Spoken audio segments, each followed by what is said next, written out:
For all I know, we may be visited by a different extraterrestrial civilization every second Tuesday. But there's no support for this appealing idea. The extraordinary claims are not supported by extraordinary evidence. It's always asked, where's the evidence, or where's the beef on the UFO issue? In fact, we have so much evidence that Dr. J. Allen Hynek, who was in charge of Project Blue Book for the Air Force, stated that it's an embarrassment of riches. We have so much. I'm Richard Doty. I was assigned as a special agent with the Air Force Office of Special Investigations at Kirtland Air Force Base. I was a counterintelligence officer at the base.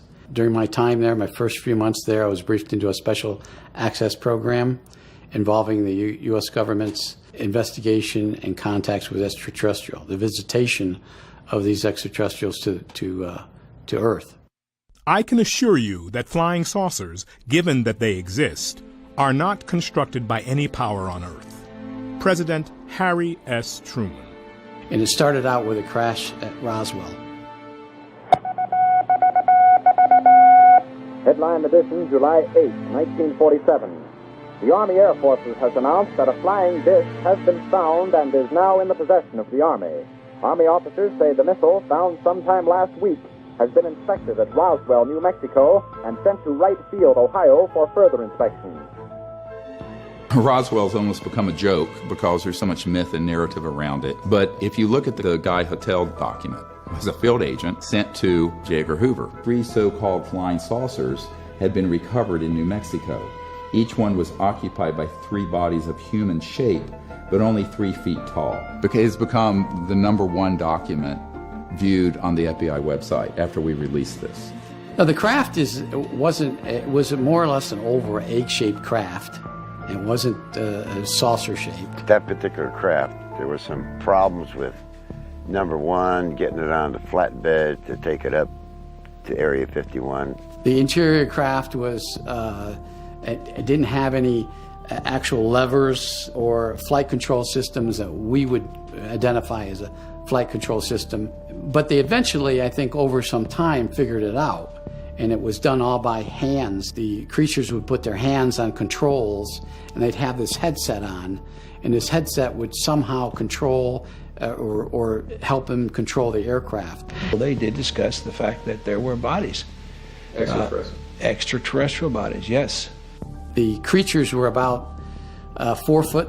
Some of the creatures were mangled, were heavily injured, and their bodies were torn apart.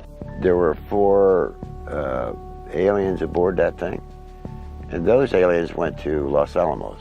And we were told that the extraterrestrial went to Kirtland Field, Kirtland Air Force Base, and then on to Los Alamos. 2 pathologists said there wasn't anything in the anatomy books, there wasn't anything in what our medical schools. They had never seen anything like this. First I thought it was a child, because it was small. Then I looked at this head and all. The head was different, the arms were spindly, the body it was gray. But the creatures were approximately 4 foot. They had didn't appear to have any ears. They only had 2 orifices. They didn't have earlobes. They had 2 ear canals. They had an indentation for the nose, very, very big eyes. The large eyes. The fingers had no thumbs, just four fingers. Suction devices on their tips of their fingers. You know, the 4 fragile fingers and the long arm, real short joint. Almost looked like they were nude, but they actually had a very thin but tight-fitting suit on. One was alive, partially alive at the time that this happened. They died in I believe it was 1952.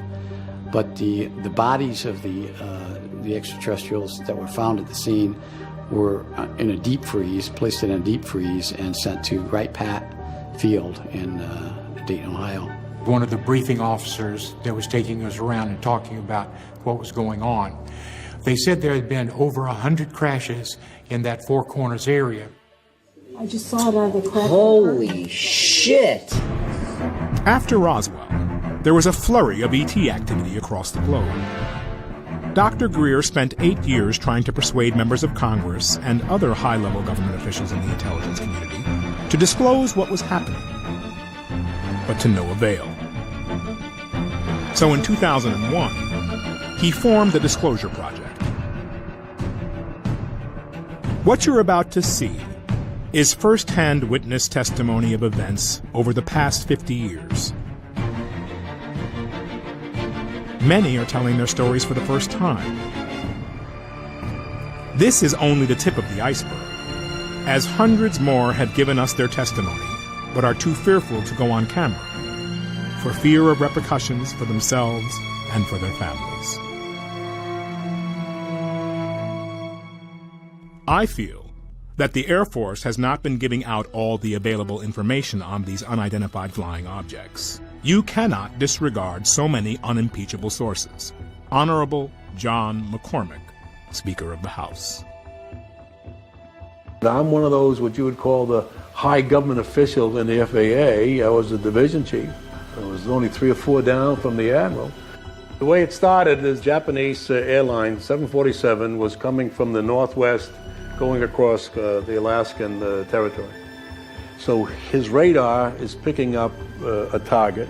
He sees this target with his eye, and the target, the way he described it, was a huge ball with lights running around it, 4 times as big as a 747. The Japanese pilot would say he's now at 11 o'clock, he's now at 1 o'clock, he's now at 3 o'clock. When he would say that, the military guy would cut in and say he's now at 2 o'clock or 3 o'clock, and he would confirm the position. He said this is the first time they ever had 30 minutes of radar data on a UFO, and they're all itching to get their hands into the data. And if they come out and told the American public that they ran into a UFO out there, it would cause panic across the country, so therefore you can't talk about it. And they're taking all this data. And I had the pilot's report that came through, and I had the FAA's first report that was all downstairs on my table. They didn't ask for that, so I didn't give it to them.